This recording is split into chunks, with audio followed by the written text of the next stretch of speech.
Et si chaque continent sur Terre entrait en guerre? Imaginez les États-Unis, la force militaire la plus puissante du monde, engagée dans une lutte brutale avec non seulement ses rivaux, mais tous les autres continents. À quoi cela ressemblerait-il? Cette vidéo explore un scénario terrifiant. L'Amérique du Nord, l'Europe, l'Asie et au-delà s'affrontent dans une bataille totale pour la domination mondiale. Les États-Unis, avec leurs alliés nord-américains, jouent un rôle décisif, menant des guerres sur plusieurs fronts et exploitant des technologies militaires de pointe pour défendre leur territoire et leurs alliés. Restez avec nous, alors que nous explorons les stratégies secrètes de l'Alliance et les manœuvres à haut risque qui pourraient transformer cette guerre hypothétique en la plus grande crise de l'humanité. La Terre compte actuellement 7 continents. Chacun diffère grandement en superficie, population, géographie, et possède des capacités militaires, économiques et industrielles propres. Et ces facteurs comptent beaucoup en temps de guerre. L'Afrique, avec ses abondantes ressources, et ses 1,2 milliard d'habitants semble puissante en apparence. L'Égypte, le Nigeria et l'Afrique du Sud possèdent des forces puissantes, mais globalement, la puissance militaire africaine demeure fragmentée et sous-développée. Dans ce scénario, l'Afrique est une carte sauvage, puissante et diverse, mais manquant d'unité, car sa propre diversité ethnique, religieuse, culturelle et géographique pourrait la desservir. C'est l'opposé des problèmes de nos amis en bas en Océanie. Avec une population de 47,2 millions d'habitants, à peine plus que Tokyo et le Japon l'Australie, principale puissance d'Océanie, apporte la plus faible puissance militaire globale à notre scénario. Avec une taille militaire combinée de seulement 58 000, une masse terrestre relativement petite, il serait sage de s'abstenir de toute conflagration majeure entre les puissances en place. En jouant bien ces cartes, l'isolement de l'Océanie pourrait s'avérer utile. Riche en ressources naturelles, comme le fer, le minerai, le charbon et l'or, et dotée d'un secteur agricole solide, l'Australie pourrait se permettre de profiter du tumulte inévitable en Afrique et en Asie, en restant en dehors d'une guerre majeure, c'est-à-dire, si elle peut convaincre ses pairs régionaux, qu'il y aurait peu à gagner en occupant ses villes côtières, ses voisins des îles du Pacifique, et son intérieur accidenté. Plus au sud se trouve l'Antarctique, le continent le plus méridional quasi entièrement recouvert de glace. Sans population humaine permanente, l'Antarctique est traditionnellement régi par le droit international et des traités désignant le continent pour la recherche scientifique pacifique. Cela implique généralement l'absence de présence militaire. Dans notre scénario, ces traités ont été jetés par la fenêtre. L'Antarctique, avec 70% de l'eau douce mondiale sous forme de glace, d'immenses réserves inexploitées de minéraux et une position stratégique au sud, pourrait devenir un point chaud pour les conquérants potentiels voulant contrôler les routes maritimes, surveiller les océans et lancer des invasions dans le sud global. De plus, s'il pouvait simplement trouver un moyen de mobiliser sa population résidente de 20 millions de pingouins, pas de personnes, c'est-à-dire l'Antarctique pourrait mener une campagne amphibie féroce, à une échelle jamais vue depuis la planète des singes. Blagues à part, à seulement 600 miles des flux de glace du sud de l'Antarctique se trouvent les pointes sud du Chili et de l'Argentine, 2 des 12 pays d'Amérique du Sud qui complètent nos belligérants de niveau B dans notre scénario.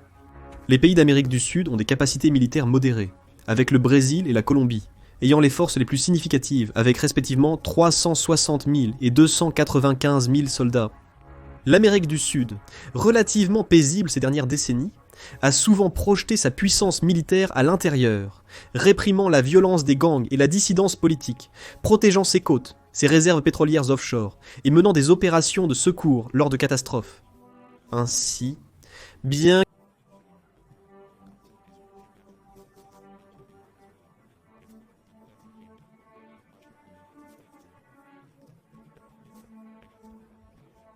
la projection de puissance, surtout navale, est pour la plupart hors de question. L'Amérique du Sud doit rester vigilante, contrairement à ses voisins du Nord. Malgré son nom, l'Amérique du Nord est dirigée militairement par les États-Unis, avec le soutien de nombreux pays d'Amérique centrale, des Caraïbes, du Mexique et du Canada.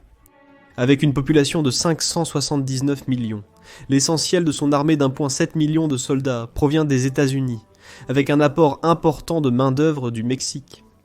Le Canada fournit l'essentiel des systèmes d'alerte de défense aérienne du continent, ainsi que suffisamment de sirop d'érable pour les millions de crêpes préparées sur chacun des 290 navires de combat déployables de la marine des États-Unis qui sont susceptibles de combattre à travers le globe, y compris 11 porte-avions, 9 navires d'assaut amphibies, 21 croiseurs et plus de 75 destroyers.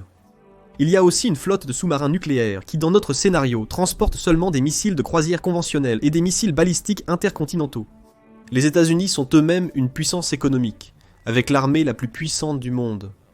Son développement avancé, ses industries de pointe et son influence mondiale s'allient bien avec les vastes ressources naturelles, notamment le pétrole, le gaz, les minéraux et les immenses terres agricoles fertiles de ses alliés.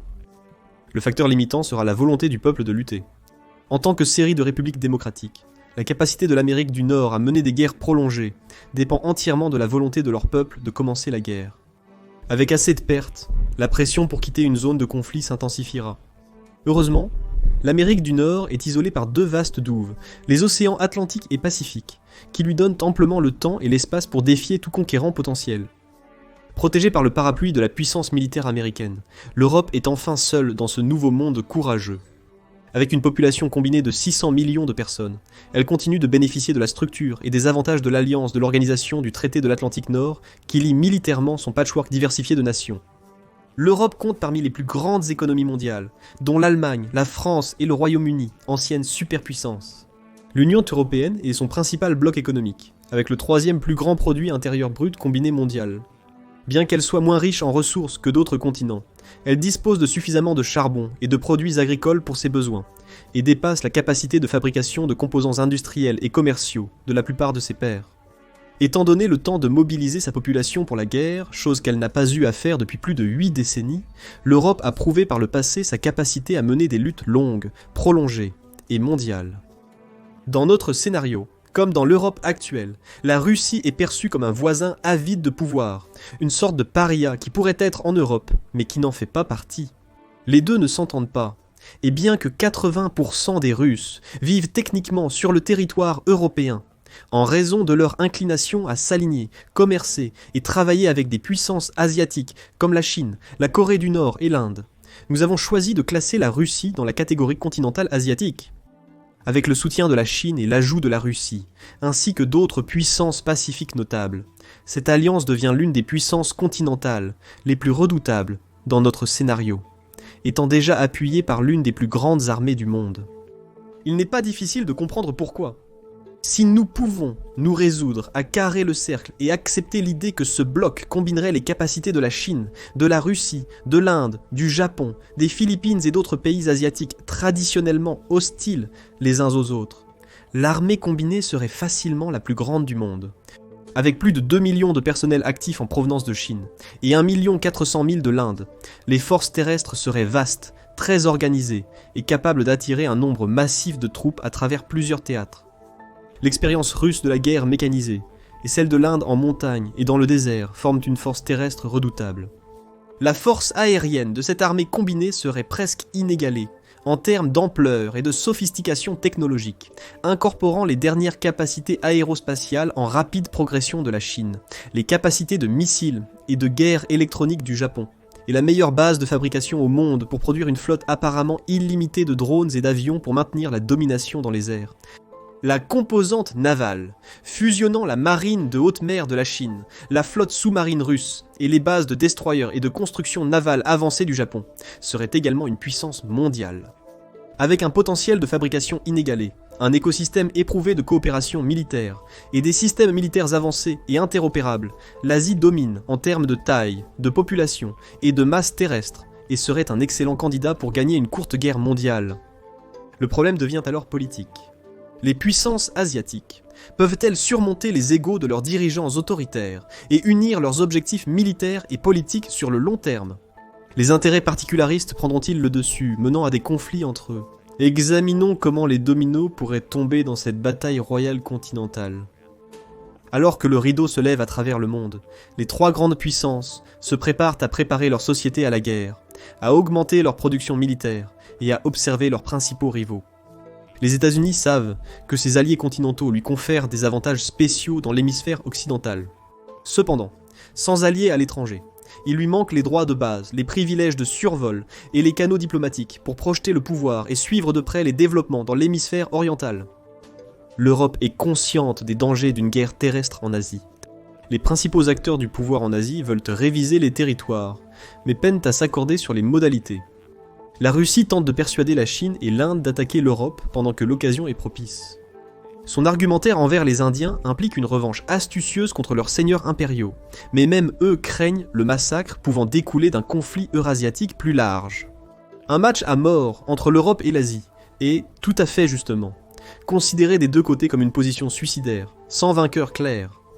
Dès le début, les chefs d'état-major conjoints américains invitent les républiques nord-américaines à une conférence stratégique à Mexico. Lors de la réunion, les planificateurs américains ont semblé faire écho à une stratégie de défense hémisphérique plus large, en vogue, avant la Seconde Guerre mondiale. La domination dans l'hémisphère occidental, selon les Américains, nécessitait une coopération entre les républiques nord-américaines pour se protéger des menaces extérieures, en maintenant de solides défenses navales et aériennes, notamment dans les Caraïbes et sur la côte atlantique. Les États-Unis ont suggéré une répartition des tâches, la défense aérienne du Nord au Canada avec leur aide, la sécurité maritime dans le Pacifique et l'Atlantique à eux-mêmes, et la collecte de renseignements, la construction d'alliances et la répulsion d'incursions en Amérique centrale par les factions sud-américaines à leurs alliés régionaux. Une posture défensive plutôt qu'une implication directe dans tout conflit éventuel à l'étranger serait essentielle pour préserver les précieuses ressources industrielles et humaines lorsque le besoin de combattre se présenterait. Dans des discussions internes secrètes, les chefs américains parlent de la possibilité d'unifier l'Amérique du Nord et l'Amérique du Sud sous leur direction militaire, comme si sur un signal, des sources de renseignement ont confirmé une accumulation multinationale de forces sud-américaines au Venezuela. Contrairement aux attentes initiales, des politiciens extrémistes en Argentine, au Brésil et au Venezuela ont convaincu leur continent d'adopter une politique étrangère agressive. Selon eux, les nations d'Amérique centrale accaparent des ressources vitales, notamment l'eau et les terres arables, et exploitent leurs relations avec les États-Unis pour favoriser les accords commerciaux avec l'Amérique du Sud. Imaginant une offensive limitée pour réunifier tous les pays hispanophones de l'hémisphère occidental, les gouvernements sud-américains comptent sur le fait que les États-Unis seront trop impliqués dans une massive intervention outre-mer pour protéger leur propre arrière-cour. Les tensions montent, alors que les dirigeants sud-américains accusent les gouvernements d'Amérique centrale de provoquer délibérément la crise. La rhétorique nationaliste et populiste alimente le soutien public à l'action militaire, et la coalition sud-américaine soutient que l'invasion de l'Amérique centrale est désormais nécessaire pour sa survie et la stabilité régionale. Dans un geste surprenant, la coalition lance une offensive militaire coordonnée pour s'emparer de territoires stratégiques en Amérique centrale. L'armée brésilienne mène la charge, se concentrant sur l'avancée vers le Panama et le Costa Rica pour sécuriser le canal de Panama. Les forces cos-argentines ciblent le Nicaragua et le Honduras pour contrôler leur production agricole et leurs ports stratégiques. Le Venezuela, proche du théâtre des opérations, soutient l'invasion avec ses forces aériennes et navales. Il se concentre sur la sécurisation des côtes des Caraïbes pour contrôler les routes maritimes vitales. Les objectifs déclarés de la coalition, à savoir libérer l'Amérique centrale des gouvernements corrompus, stabiliser la région et établir un nouvel ordre économique où les ressources sont partagées équitablement, visent à présenter la campagne comme nécessaire pour prévenir la soumission totale et l'effondrement de l'Amérique du Sud et assurer la stabilité à long terme de l'hémisphère. C'est une prise à court terme avec des avantages à long terme s'ils peuvent mordre et tenir le territoire ciblé. Si les États-Unis interviennent et soutiennent les unités de guérilla sud-américaines, celles-ci peuvent opérer en toute impunité dans les jungles, subissant un flux constant de victimes, qui conduira à une fin à la manière du Vietnam. C'est une grave erreur de calcul. L'invasion déclenche une condamnation internationale généralisée, les États-Unis et le Mexique menant la charge pour former une contre-coalition pour repousser la vague sud-américaine. Le conflit s'intensifie vite, impliquant les pays voisins et provoquant une guerre plus vaste dans les Amériques. L'invasion, vue comme une prise de contrôle bénigne par les occupants, déstabilise l'Amérique centrale, causant des crises humanitaires, des déplacements massifs et une instabilité régionale durable. C'était l'épine dans le dos que l'armée américaine craignait. S'ils ne peuvent pas restaurer la souveraineté de l'Amérique centrale et repousser l'avancée sud-américaine, tous les espoirs de se défendre contre les menaces des superpuissances dans le Pacifique ou l'Atlantique seront gravement menacés. Alors que les forces sud-américaines affluent en Amérique centrale, les États-Unis cherchent à stopper l'invasion et neutraliser la menace. Ils déploient rapidement ses forces, positionnant des groupes de frappe de porte-avions dans les Caraïbes et le Pacifique, coupant les lignes d'approvisionnement sud-américaines et utilisant sa supériorité aérienne pour isoler leurs ennemis en Amérique centrale. La campagne aérienne dévaste les faibles défenses aériennes sud-américaines, détruisant les centres de commandement et les hubs logistiques, paralysant leur capacité à soutenir l'invasion, vague après vague, de frappes de précision. Le Mexique joue un rôle clé dans le combat, en déployant une force soutenue par les États-Unis pour défendre le Guatemala et le Belize. Les forces canadiennes fournissent un soutien logistique, humanitaire et de renseignement pour stabiliser les régions touchées par le conflit. L'offensive terrestre, menée par les États-Unis, avec le soutien des forces mexicaines et d'Amérique centrale, avance vers le sud en direction du Panama, du Costa Rica et du Nicaragua. En l'espace d'un mois, ils ont engagé et vaincu les principales formations sud-américaines opérant dans la région, lors d'une série de batailles décisives. Des forces spéciales sont déployées en Argentine, au Venezuela et en Colombie pour déstabiliser les structures de commandement et cibler des dirigeants clés. Leur travail conduit à l'effondrement rapide de la résistance organisée. Au final, la contre-coalition reconquiert l'Amérique centrale en employant une combinaison de puissance de feu écrasante, de supériorité technologique et de guerre psychologique pour démoraliser et fragmenter les forces sud-américaines. Au fil de la campagne, de nombreux soldats sud-américains, confrontés à des pénuries de fournitures et à des bombardements incessants, commencent à se rendre ou à battre en retraite. Après la défaite de la coalition sud-américaine, l'équilibre des pouvoirs en Occident bascule spectaculairement en faveur des États-Unis et de leurs alliés. La clé pour soumettre leurs adversaires sud-américains a été une décision controversée de porter le combat au cœur de l'Amérique du Sud, pour s'assurer que la menace était totalement neutralisée. Ayant déjà affaibli la coalition sud-américaine en imposant un blocus naval strict autour des ports clés et des installations côtières, une cyberattaque paralysante visait à perturber les réseaux de communication et financiers sud-américains, exacerbant une crise économique qui menaçait maintenant d'engloutir la région. C'était le moment parfait pour lancer une attaque amphibie sur les villes côtières clés du Brésil, de l'Argentine et du Venezuela. Les forces nord-américaines avancent dans les capitales sud-américaines, poussant les gouvernements à capituler. Les dominos tombent un par un. Au final, la réussite de la campagne militaire et la réunification des Amériques conduisent à l'émergence d'un bloc de superpuissance hémisphérique, avec les États-Unis comme force dominante. Cette nouvelle entité, avec des liens économiques forts, une coopération militaire et des structures de gouvernance partagées, renforce le pouvoir collectif des Amériques mondialement. Les États-Unis, ayant prouvé leurs capacités militaires et diplomatiques, renforcent leur position de puissance dominante dans l'hémisphère ouest, tandis que les nations intégrées d'Amérique du Sud et centrale profitent d'une stabilité, d'une sécurité et d'une croissance économique accrue. Le monde a observé avec horreur le chaos dans les Amériques, tandis que certaines régions d'Asie exprimaient une satisfaction réservée. L'hémisphère occidental, maintenant un bloc superpuissant unifié sous l'hégémonie des États-Unis, a renforcé ses frontières et pris le contrôle des immenses ressources sud-américaines. Cependant, de l'autre côté du Pacifique, l'Asie est apparue comme le colosse du XXIe siècle, une force inégalée englobant la puissance de la Chine, de l'Inde, de la Russie, du Japon et de nombreuses autres nations, dont, à sa grande joie, la Corée du Nord. Pendant la guerre mondiale, la Confédération de l'Est, une coalition asiatique, s'est tournée vers l'Afrique.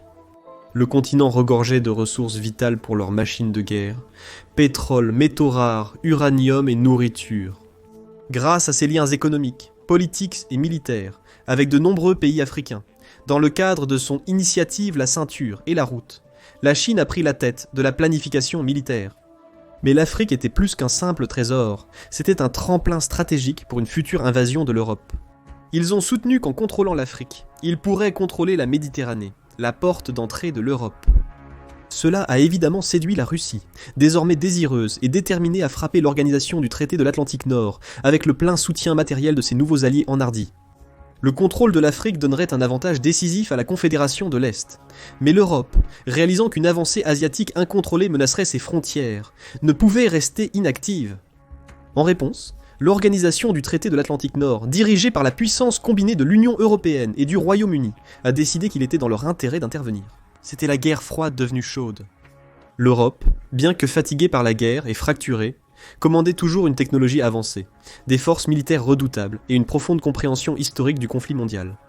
L'Afrique est redevenue un champ de bataille pour la suprématie mondiale, une guerre par procuration entre la Confédération de l'Est et l'organisation du traité de l'Atlantique Nord en Europe. Le ciel de l'Afrique s'est assombri alors que des vagues de bombardiers de la Confédération de l'Est traversèrent le continent. L'opération Black Sun, l'invasion de l'Afrique, avait débuté. Les premières cibles étaient les grandes villes côtières, le Cap, Lagos, le Caire.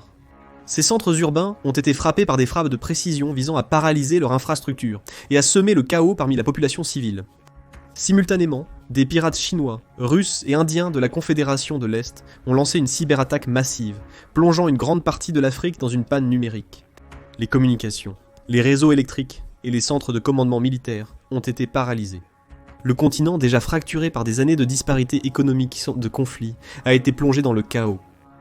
Avec les défenses côtières en lambeaux, l'armada navale de la Confédération de l'Est a avancé. Des porte-avions, destroyers et navires d'assaut amphibies se sont rués vers les côtes africaines. En première ligne se trouvaient les unités d'élite des forces marines de la Confédération de l'Est, vétérans aguerris des conflits himalayens et sibériens. Le premier engagement terrestre majeur a eu lieu dans la Corne de l'Afrique, une région d'une importance stratégique immense en raison de sa proximité avec la péninsule arabique et le canal de Suez.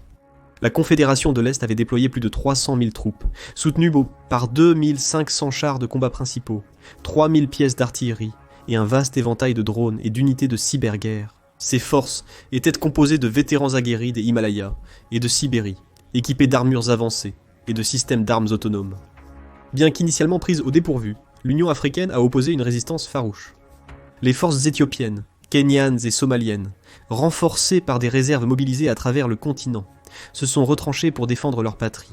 Ils auraient peu de chance, à moins que de l'aide n'arrive rapidement.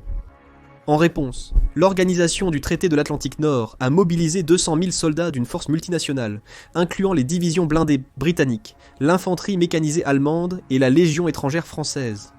Les forces européennes étaient soutenues par des technologies de pointe, y compris des équipes de cyberguerre, des unités de guerre électronique et la dernière technologie de drones furtifs.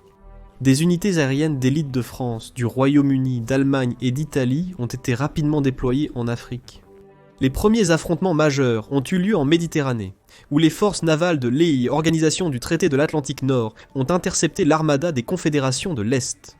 Le ciel au-dessus était rempli des chasseurs les plus avancés de l'époque. Les F-35 et les Eurofighters se sont affrontés avec les J-20 de la Chine et les Su-57 de la Russie dans des combats aériens brutaux. Les destroyers Aegis de l'organisation du traité de l'Atlantique Nord et les systèmes de défense antimissiles avancés ont réduit l'impact du barrage initial de missiles de la flotte de l'Est, mais avec des pertes. La Méditerranée est devenue une zone contestée à une échelle jamais vue depuis la Seconde Guerre mondiale, les deux camps déployant des sous-marins, des porte-avions et des drones dans une danse mortelle de chats et de souris pendant des semaines. La bataille avec Fedok-Koakti a fait rage à travers le terrain accidenté des hauts plateaux éthiopiens. La Confédération de l'Est a déchaîné tout son arsenal, drones, artillerie et chars, contre les défenseurs africains. Le ciel grondait constamment des moteurs à réaction et du tonnerre des canons anti-aériens. Les chars Léopard 2 à 7+, de l'organisation du traité de l'Atlantique Nord armés de munitions à énergie cinétique de nouvelle génération, ont affronté les chars TAR-14 Armata de la Confédération de l'Est. Les forces européennes ont utilisé des drones de reconnaissance sophistiqués comme l'Eurodrone et les MQ-9 Reapers pour identifier et frapper les positions ennemies, avec des missiles guidés avec précision. Les forces de la Confédération se sont retrouvées embourbées dans une guerre d'usure brutale. Mais la marée a changé avec l'arrivée des divisions mécanisées de la Confédération de l'Est de l'Inde et de la Russie. Soutenues par une supériorité aérienne, ces unités ont percé les lignes africaines, et de l'autre organisation du traité de l'Atlantique Nord obligeant les défenseurs à se replier. Malgré l'avantage technologique de l'organisation du traité de l'Atlantique Nord, le nombre impressionnant de la Confédération de l'Est et leur acceptation d'une guerre d'attrition rugueuse leur ont permis de pousser les forces de l'organisation du traité de l'Atlantique Nord au bord du gouffre. La bataille pour Addis Abeba est devenue un point focal, les forces de l'organisation du traité de l'Atlantique Nord se préparant à un conflit urbain prolongé. La lutte a transformé les Russes en un dédale mortel d'escarmouches.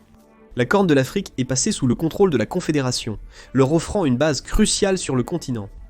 Tandis que la Confédération de l'Est avançait vers le sud depuis la Corne, l'organisation du traité de l'Atlantique Nord a mené une contre-attaque audacieuse en Afrique centrale. Conscient de l'importance stratégique et de la richesse minérale du bassin du Congo, l'organisation du traité de l'Atlantique Nord cherchait à sécuriser la région et à perturber les lignes d'approvisionnement de la Confédération de l'Est. L'organisation du traité de l'Atlantique Nord a déployé une nouvelle doctrine de combat, intégrant les atouts terrestres, aériens, cybernétiques et spatiaux. La 3e division de l'armée britannique, appuyée par des Rafales français et des systèmes de défense aérienne Mantis allemands, a conduit l'offensive. Dans les jungles du Congo, l'organisation du traité de l'Atlantique Nord a utilisé des satellites de reconnaissance avancés et l'intelligence artificielle pour prédire et contrer les mouvements de troupes de l'Est. Les combats au Congo étaient brutaux. La Confédération de l'Est avait établi un réseau de dépôts de ravitaillement et de fortifications à travers la jungle, gardés par l'élite des Spetsnaz russes et des forces spéciales chinoises. Les forces de l'organisation du traité de l'Atlantique Nord étaient constamment embusquées et confrontées pour Condé à des tactiques collant de guérilla, les forçant à s'adapter à l'environnement difficile. Les deux camps ont déployé des drones de combat autonomes avancés, menant à une nouvelle forme de guerre, où les machines s'affrontaient dans des duels mortels au-dessus des arbres. Malgré les défis, la supériorité technologique de l'organisation du traité de l'Atlantique Nord a commencé à inverser la tendance. Le déploiement de missiles hypersoniques, tel le Perseus franco-britannique, a paralysé la logistique en frappant les lignes d'approvisionnement de l'Est. Les forces européennes ont peu à peu repoussé la Confédération de l'Est vers l'équateur, gagnant du terrain. Les deux côtés opérèrent sur le fil du rasoir logistique, mais il était beaucoup plus difficile pour la Confédération de l'Est de maintenir leurs longues lignes de communication. Le siège de Johannesburg a été le point culminant de la guerre en Afrique. La ville, fortifiée par l'Union africaine et l'organisation du traité de l'Atlantique Nord, était le dernier bastion majeur en Afrique du Sud. Les forces de la Confédération de l'Est, déterminées à s'emparer des riches ressources minérales de la région, ont encerclé la ville avec plus de 500 000 soldats, soutenus par des milliers de chars, pièces d'artillerie et drones. L'organisation du traité de l'Atlantique Nord a déployé ses technologies de pointe et ses unités d'élite pour sa défense. Sachant qu'elle ne pourrait pas tenir indéfiniment, elle a décidé de faire appel à l'aide des Amériques. Reconnaissant la menace stratégique du contrôle potentiel de l'Afrique de l'Ouest par la Confédération de l'Est, les États-Unis ont accepté de diriger une petite force expéditionnaire multinationale pour aider. Selon eux, si les forces de l'Est sécurisaient des bases aériennes à Dakar et au Sénégal, elles obtiendraient une proximité avec des voies navigables cruciales, comme les routes de l'Atlantique et le canal de Panama. Cela nuirait à la sécurité et à l'économie nord-américaine. Cette menace seule justifiait une intervention. Le Mexique a déployé ses forces spéciales d'élite Fuerza et spéciales, réputées pour leurs compétences antiterroristes et de guerre non conventionnelles. Le Canada a déployé la force opérationnelle Interarmée 2, l'une des meilleures unités d'opération spéciales au monde, spécialisée dans l'action directe, la reconnaissance et l'antiterrorisme. Le Brésil a déployé son unité d'élite Commando de Operaciones Especiales, experte en guerre dans la jungle et en contre-insurrection. Ces unités ont combattu avec les États-Unis. La 82e division aéroportée forme une puissante coalition pour sécuriser Johannesburg et endiguer l'avancée de la Confédération de l'Est. Les systèmes Iron Dome de l'organisation du traité de l'Atlantique Nord, initialement conçus pour Israël, ont été déployés en masse pour intercepter le barrage constant de missiles et de roquettes. Le siège de Johannesburg est devenu une épreuve d'endurance et d'innovation.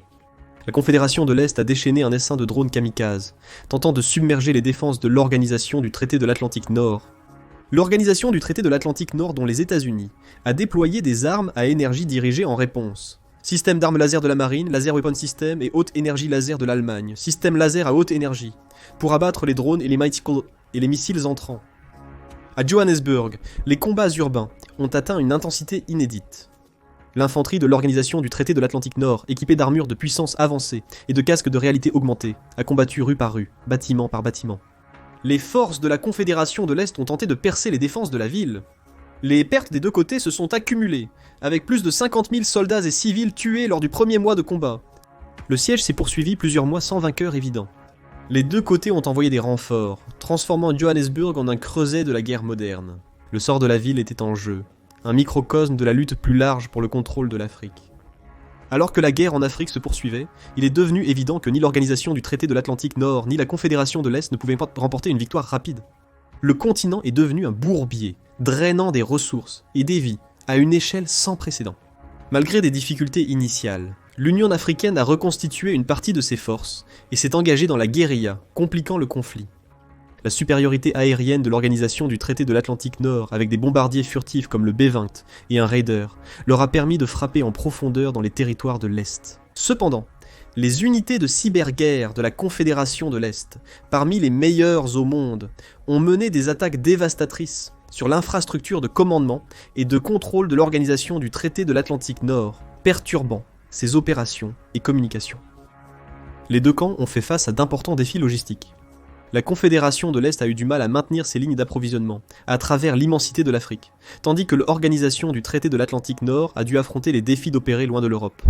La guerre est devenue une bataille d'usure épuisante, avec de lourdes pertes des deux côtés. Le conflit en Afrique se poursuivait sans relâche. Le continent, jadis vu comme un simple pourvoyeur de ressources, était devenu l'épicentre d'un conflit mondial menaçant d'engloutir le monde. L'organisation du traité de l'Atlantique Nord et la Confédération de l'Est étaient dans une impasse mortelle, aucun des deux ne pouvant porter un coup décisif. Alors que le conflit perdurait, le monde était horrifié. Le coût humain était stupéfiant, avec des millions de vies perdues et des villes entières réduites en décombres. L'économie mondiale, déjà en lambeaux, menaçait de s'effondrer. L'armement moderne a dévasté l'environnement et marqué le paysage africain. Malgré la destruction, la guerre s'est poursuivie. Ni l'organisation du traité de l'Atlantique Nord, ni la Confédération de l'Est ne voulaient reculer, les enjeux étant la domination mondiale. L'Afrique était devenue le banc d'essai des technologies de pointe et des tactiques les plus meurtrières de la guerre moderne. Un creuset où l'avenir de l'humanité serait décidé. La guerre menaçait aussi au-delà de l'Afrique. L'Europe, quoique marquée, demeurait défiante. L'Asie, bien que très tendue, restait implacable. L'hémisphère occidental, une forteresse, observait et patientait. Le monde retenait son souffle, sachant que la prochaine phase du conflit pourrait à tout moment transformer la guerre par procuration en Afrique en un cataclysme mondial. Alors que la bataille pour l'Afrique s'enlisait, la Confédération de l'Est, menée par la Russie, la Chine et l'Inde, s'impatientait face à l'impasse grandissante. Malgré leur succès en Afrique, l'organisation du traité de l'Atlantique Nord et ses alliés avaient empêché une victoire décisive de l'Est.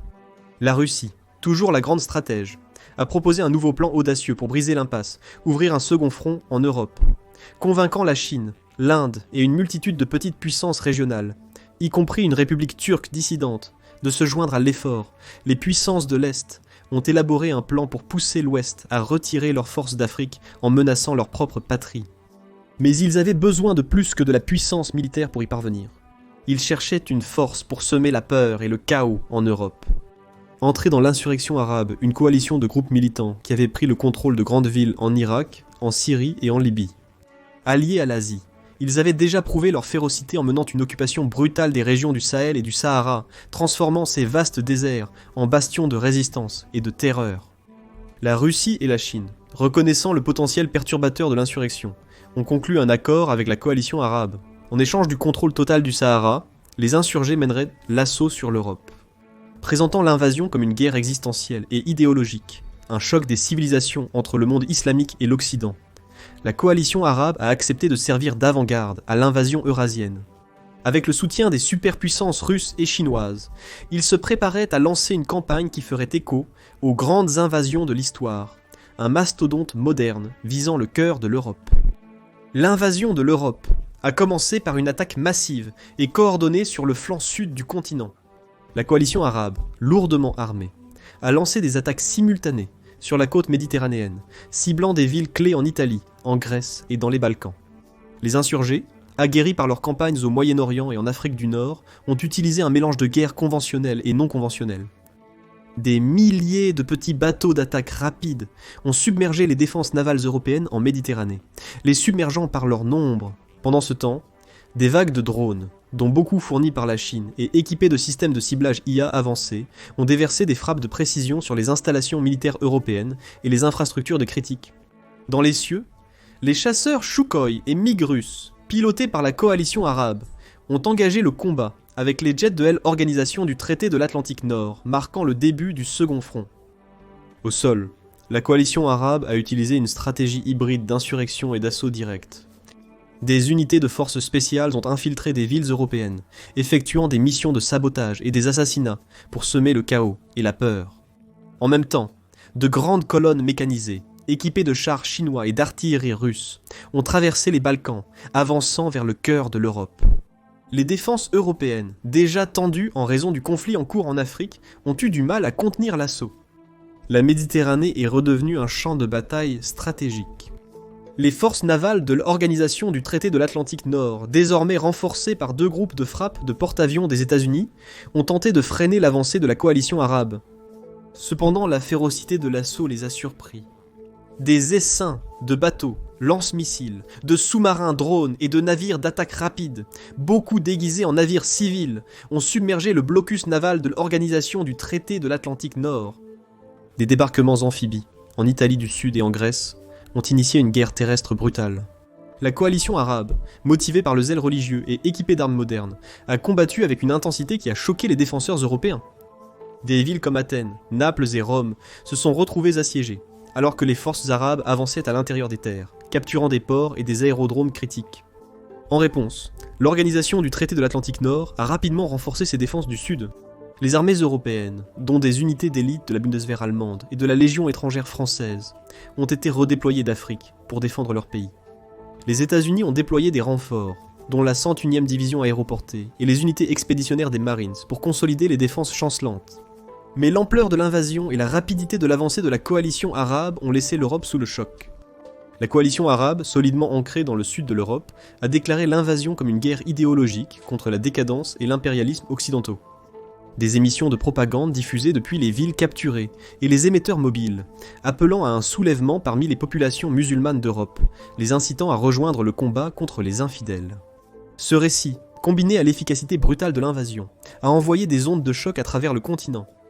Dans les Balkans, les forces de la coalition ont poussé vers le cœur de l'Europe, Sarajevo et Belgrade devenant des champs de bataille clés. Les défenses autrefois imprenables de l'Europe ont commencé à céder sous l'assaut incessant.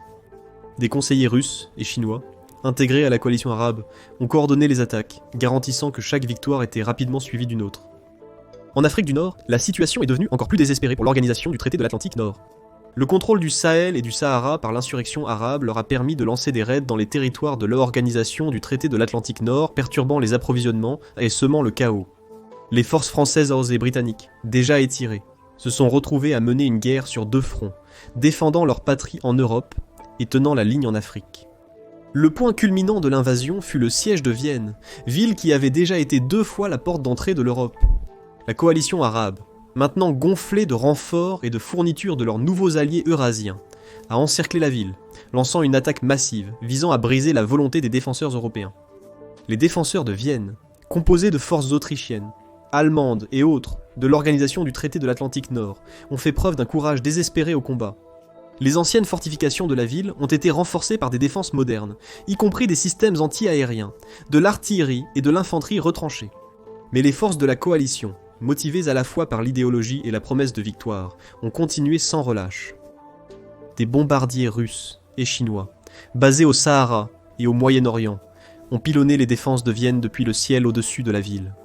Des missiles de croisière lancés depuis des sous-marins en Méditerranée ont frappé les infrastructures critiques, tentant de couper les lignes de vie de la ville. Au sol, la coalition arabe utilisait cyberguerre, opérations psychologiques et force brute pour briser le moral des défenseurs. Alors que les forces de l'organisation du traité de l'Atlantique Nord luttaient désespérément pour tenir leur position en Europe, il est devenu douloureusement clair qu'ils ne pouvaient pas gagner une guerre sur 2 fronts. La décision a été prise de se retirer d'Afrique, un continent devenu un bourbier de conflits, épuisant ressources et main-d'œuvre. Le retrait stratégique de l'organisation du traité de l'Atlantique Nord était amer mais nécessaire pour protéger l'Europe face à l'avancée de la Confédération de l'Est. Après le départ de l'organisation du traité de l'Atlantique Nord, la Confédération de l'Est, menée par la Russie, la Chine et l'Inde, a rapidement cherché à renforcer son emprise sur l'Afrique. Le continent, riche en ressources, est devenu essentiel à la machine de guerre de l'Est. Les champs pétrolifères du Nigeria, les mines du Congo et l'agriculture de l'Afrique de l'Est ont été saisis pour soutenir la guerre de la Confédération. L'extraction de ces ressources était brutale et efficace, avec des populations africaines entières, forceuses au travail et au service militaire. Des millions ont péri, mais la Confédération de l'Est et son milliard d'habitants ont absorbé les pertes avec une froide indifférence. L'Afrique, jadis un champ de bataille, était devenue une forteresse, un vaste territoire riche en ressources, nourrissant la machine de guerre de l'Est. Les armées confédérées, renforcées de conscrits, se tournaient vers l'Europe, où les défenses de l'organisation du traité de l'Atlantique Nord étaient étirées sur un front déchiré par les combats, de l'Autriche à la Scandinavie. La Confédération de l'Est, maîtresse de l'Afrique, se tournait vers les déserts gelés de l'Antarctique au sud. Le continent, autrefois considéré comme une réserve scientifique neutre, était désormais un nouveau front de la guerre mondiale. Les puissances orientales, menées par la Chine, l'Inde et le Japon, ont commencé à établir discrètement une présence sur le continent, déployant scientifiques, ingénieurs et forces spéciales sous couvert de recherche. Cependant, le véritable objectif était de militariser l'Antarctique, d'exploiter ses ressources et de l'utiliser comme base pour des campagnes de désinformation visant à déstabiliser les Amériques. Plus de 5000 personnes, dont des scientifiques, ingénieurs et conseillers militaires, ont été déployés en Antarctique. Ces équipes ont établi des bases sur le continent équipées de technologies de pointe pour explorer le potentiel d'extraction de minéraux rares, de pétrole et de gaz sous la glace. Des images satellites et des sonars de pointe ont permis de cartographier en détail les ressources du continent, et des bunkers souterrains fortifiés ont été bâtis pour se protéger de l'environnement hostile. Des unités cybernétiques basées en Antarctique ont diffusé de faux rapports de catastrophes environnementales, de scandales politiques et d'effondrements économiques aux États-Unis et ses alliés sur les réseaux sociaux et d'information. L'objectif était de semer la discorde et d'affaiblir la détermination des Américains, compliquant l'engagement du gouvernement dans de nouvelles interventions militaires. Désormais, une invasion depuis une base antarctique était une menace plausible. Les États-Unis, conscients de la menace stratégique d'une présence orientale en Antarctique, ne pouvaient rester inactifs. Le Pentagone, après avoir consulté ses alliés canadiens et mexicains, a décidé d'agir de manière décisive. Les États-Unis ne se limiteraient pas à militariser l'Antarctique, mais soutiendraient aussi pleinement les forces de l'Organisation du Traité de l'Atlantique Nord en difficulté en Europe. Les États-Unis ont rapidement déployé une force opérationnelle conjointe de 10 000 soldats, incluant Marines, ingénieurs de l'armée et personnel de l'Air Force en Antarctique. Des forces qui ont installé des bases opérationnelles avancées sur la côte du continent, dotées de radars de pointe, de défense anti-aérienne et de batteries de missiles. La marine américaine, incluant plusieurs sous-marins nucléaires et brise-glaces, patrouillait les eaux environnantes, garantissant que la Confédération de l'Est ne pouvait pas étendre son influence sans opposition. Les États-Unis mènent simultanément des efforts militaires, ont débuté leur exploration des ressources antarctiques. Des ingénieurs américains, canadiens et mexicains ont déployé des plateformes de forage avancées et des équipements miniers autonomes pour exploiter le potentiel du continent. Le but était de refuser ces ressources à la Confédération de l'Est et de les sécuriser pour l'effort de guerre de l'Alliance de l'Ouest. Les États-Unis ont répliqué à la désinformation de l'Est par leur propre propagande. Les unités cybernétiques américaines et alliées ont lancé des contre-attaques, inondant les médias de l'Est de rapports sur des catastrophes humanitaires et des échecs économiques dans le bloc de l'Est. De plus, des émissions satellitaires américaines étaient diffusées dans les territoires occupés par l'Est en Afrique et en Europe, encourageant la résistance et minant le moral des troupes ennemies. Alors que le conflit en Antarctique s'intensifiait, la situation en Europe empirait désespérément. Les capacités industrielles et de fabrication de l'Organisation du Traité de l'Atlantique Nord fléchissaient, sous la contrainte d'une guerre prolongée, et l'avancée implacable de la Confédération de l'Est commençait à percer les fragiles défenses de l'Europe. La ligne de front, allant de l'Autriche aux Balkans et à la Scandinavie, était le lieu de combats incessants et violents. Les forces de l'Est, renforcées par des conscrits africains et soutenues par des ressources apparemment illimitées, faisaient pas des pressions sans relâche sur les lignes de l'Organisation du Traité de l'Atlantique Nord. Plus de 500 000 soldats américains ont été déployés en Europe. Ces forces étaient accompagnées de contingents canadiens et mexicains. La force combinée représentait le plus grand déploiement militaire transatlantique de l'histoire. Les États-Unis ont apporté avec eux la dernière technologie militaire, y compris des missiles hypersoniques, des canons à rail et des armes à énergie dirigée. Il avait eu assez de temps pour constituer ses stocks après la Grande Guerre pour l'Amérique centrale. Les F-35 et les B-20 et un Raider effectuaient des sorties constantes, assurant la supériorité aérienne et frappant avec précision les lignes d'approvisionnement et les centres de commandement de l'Est.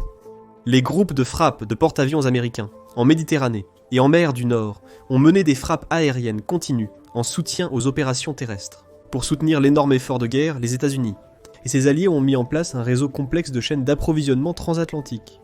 Des convois de navires et d'avions transportaient tout, des munitions et du carburant à la nourriture et aux fournitures médicales, garantissant que les forces de l'Organisation du Traité de l'Atlantique Nord restaient prêtes au combat.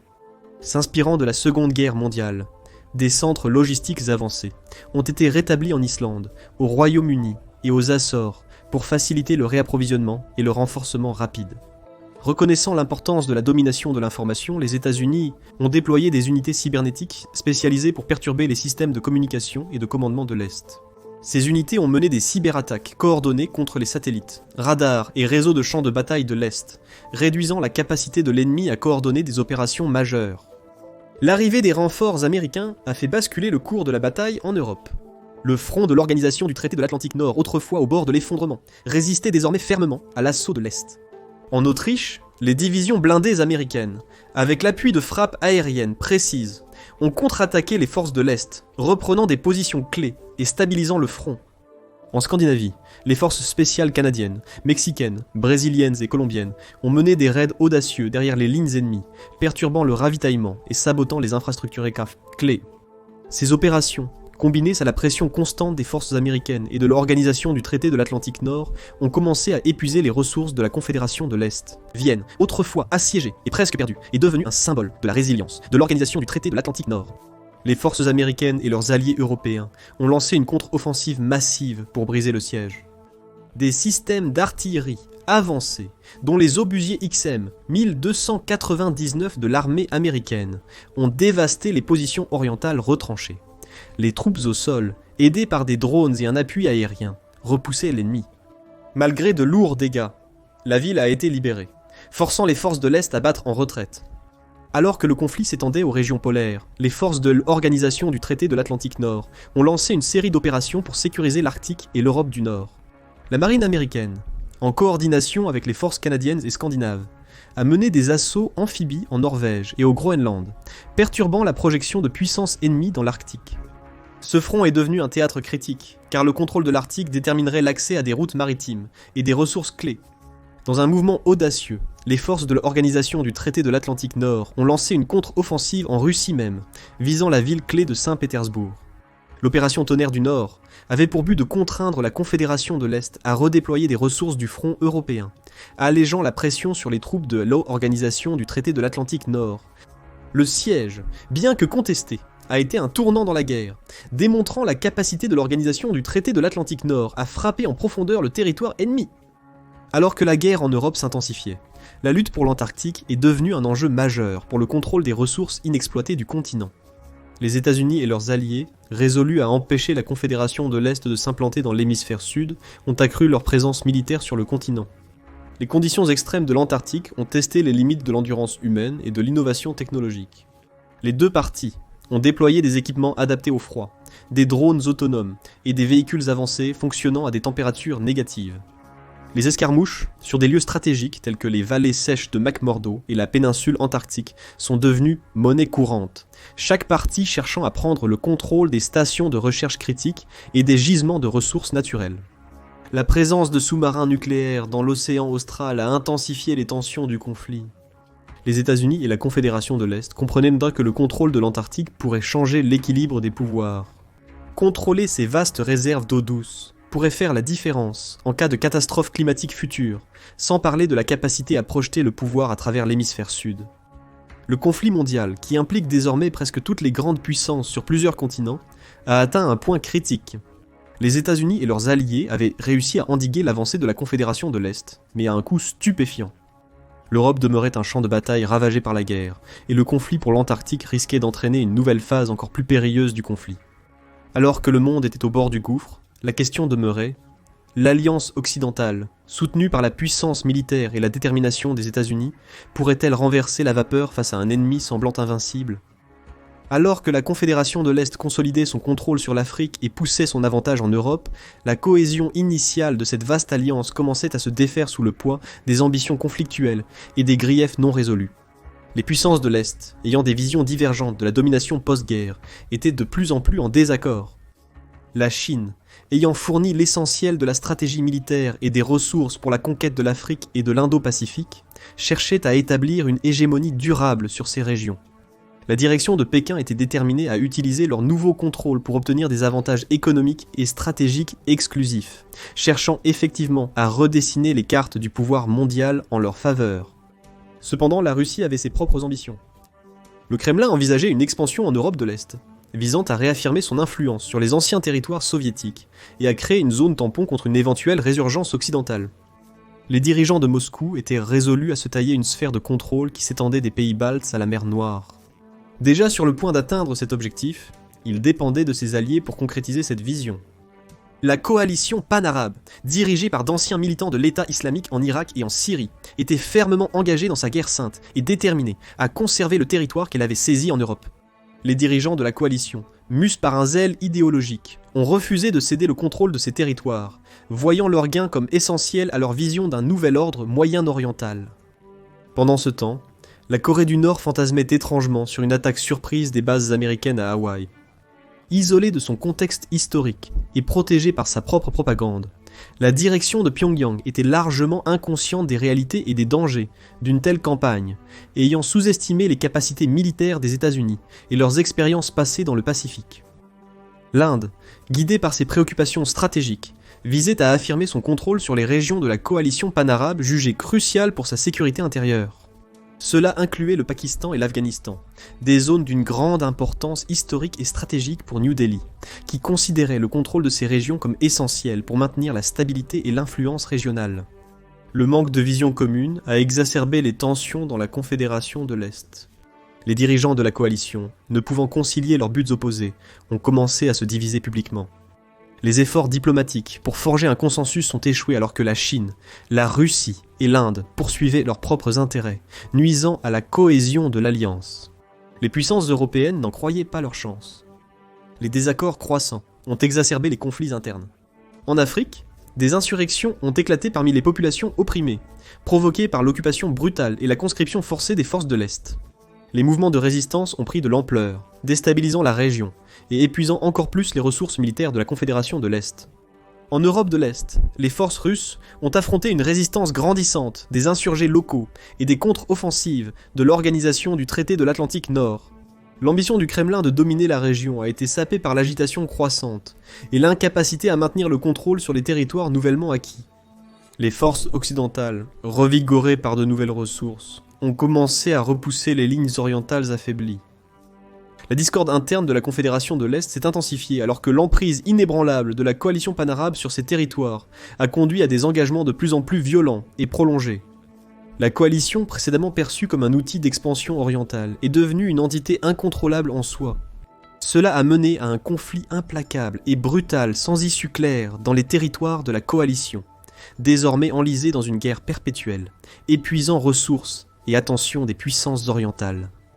Finalement, la grande alliance de la Confédération de l'Est a sombré dans un maelstrom chaotique de conflits régionaux et de luttes de pouvoir. La Chine, la Russie et l'Inde, autrefois unies dans leur quête de domination mondiale, se sont retrouvées engagées dans une lutte prolongée pour neutraliser la coalition panarabe tout en luttant contre les divisions internes et les insurrections. La perspective d'une puissance orientale unifiée s'est évaporée, les territoires de la coalition devenant des champs de bataille de conflits incessants. Pour l'organisation du traité de l'Atlantique Nord et ses alliés, l'effondrement de la Confédération de l'Est a été un tournant décisif dans la guerre.